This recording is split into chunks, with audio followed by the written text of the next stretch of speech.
Hello friends, எப்படிங்க? நல்லா இருக்கீங்க? இது கொய்யா ஜூஸ் போடும். ஃபஸ்ட்டு கொய்யா கற்றுக்குவோம். தோசை கப்பு போடும்.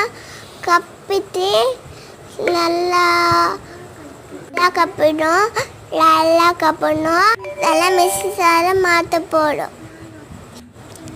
மிக்ஸி ஒன்றுன்னா போட்டுக்கும். போட்டு கப்பிடும். எல்லாத்தையும் போட்டுக்கணும். எல்லாத்தையும் போட்டுட்டு சர்க்கரை போடணும். 2 ஸ்பூன் சர்க்கரை,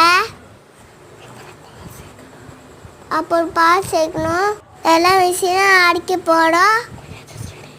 கொய்யா ஜூஸ் தடி நாங்கள் டேஸ்ட் பார்க்கலாம். சூப்பர். தாத்தா பாய். லைக் பண்ணுங்க, சப்ஸ்கிரைப் பண்ணுங்க.